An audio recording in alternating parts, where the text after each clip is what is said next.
you? Good, how are you? Good, thank you. I love your shoes. Oh, thank you.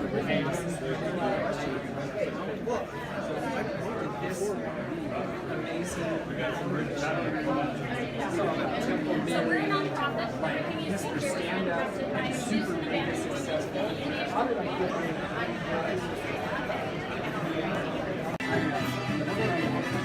Okay. But you use this code like you know, with the content.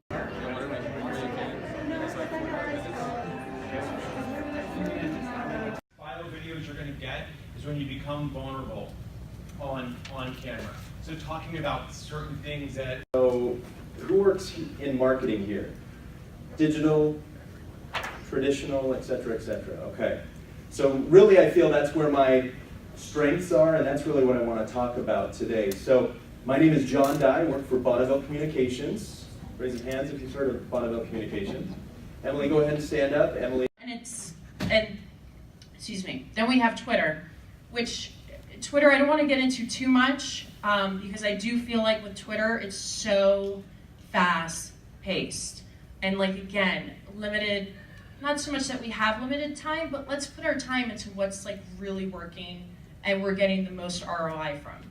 So with Twitter, you know, comment on current events. You can make informative videos, but again, it's not something that I would put too much time into. Also, to focus on, you're gonna have to get out and get some reps in the mountains, working on the core, working on those legs. Anyone else have physical? What were some aspects of physical?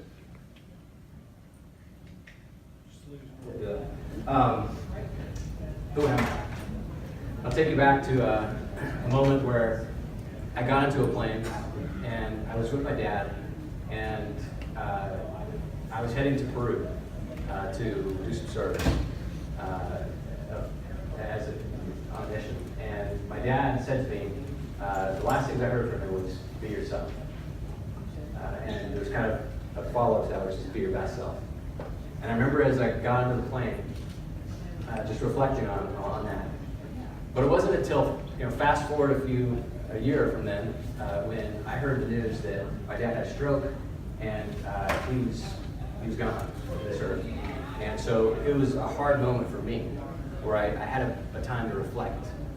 And so fast forward again, and I'm back, and my mentor, who I looked to for advice my whole life, was gone. Jeez, let's go, man. Nice try. Next one. Let's see here. Some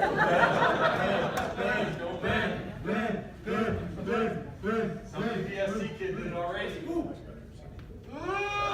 Alright, one more. Volunteer at an orphanage. It's about 45 minutes away.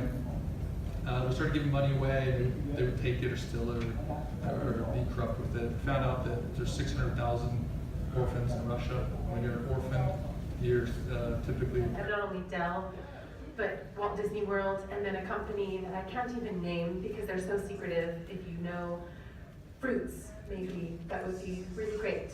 But he happens to work there, and he happens to be the most incredible person I've ever met when it comes to leadership. And this guy, Chris Deaver, right here, not only writes some of the most viral... The most influence out of this. Now we're excited today because right now we have this influencer panel. How many people are excited for the influencer panel? Put your cheese and crackers together. All right, well we're going to get right to it. I am going to introduce the panelists, and then they're going to come up here and take it away. Our first panelist is Nisha Diggertig. I know I messed that up. Would you like to help me? So hard. Nisha Diggertig. Nisha Diggertig, ladies and gentlemen. Put your hands together for Nisha Diggertig. You will be moderating, if I understand right. All right, well, welcome to the stage. Take your seat. There we go. And then we've got Troy Dunn. Where are you, Troy Dunn? Troy Dunn, give a round of applause. Make this man feel special.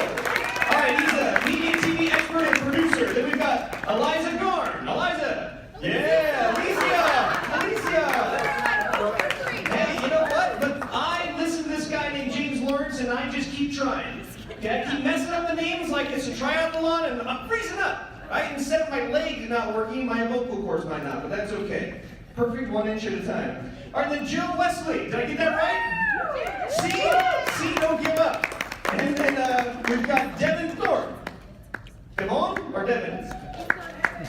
Devin's not here. Okay, wait. Let's have a moment of silence for Devin's here. Okay, good. Devon. All right. That's okay. A little self-deprecation goes a long way. And then Rusty Lindquist. Where are you, sir? All right, give him a hand. Rusty, right here. Okay. So I've got the microphone. We're just going to let this thing roll. As soon as you give a good, as in your best, double clap, ready, go. That company dedicated to engineering engagement to increase success is an international speaker, a TEDx speaker, focuses on helping people identify their unique motivation formula so they can build and sustain momentum through life. He's also the father of 7 and says his personal mission in life is to help other people find and fulfill theirs. Is this the best of all the game? As I get to you way down there on the end. No, this is by far not that. Thank you for being patient. Let's start with your first question. What does it take to build a brand as a thought leader? I think that there's a couple things I guess I would say. One is you have to believe in yourself. We all suffer from this thing called imposter syndrome, which is where, we get, sorry, I get excited, so I gotta sit up. Like, we were asked to do something new, something unique, something we've never done before. We're called on to go make a difference, be an influencer, and immediately, because we're human, we suffer from imposter syndrome, and we have this identity crisis. We think, I'm not smart enough, I'm not strong enough, I'm not pretty enough, I'm not, I'm not ready.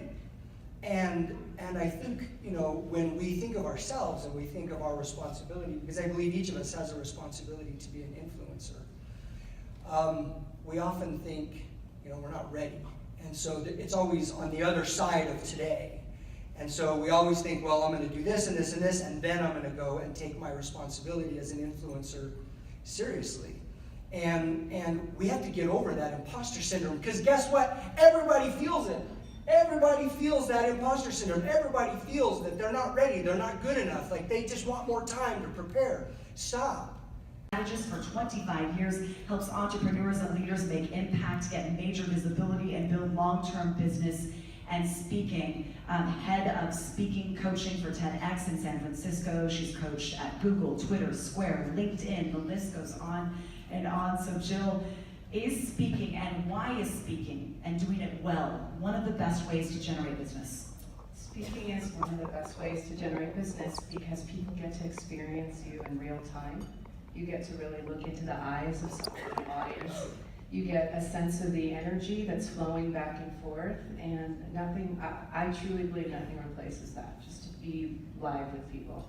So Devin, let me ask you this.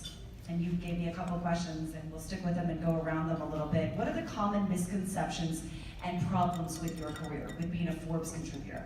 Well, I think people presume that it's sort of all fun and games, and they miss a couple of things.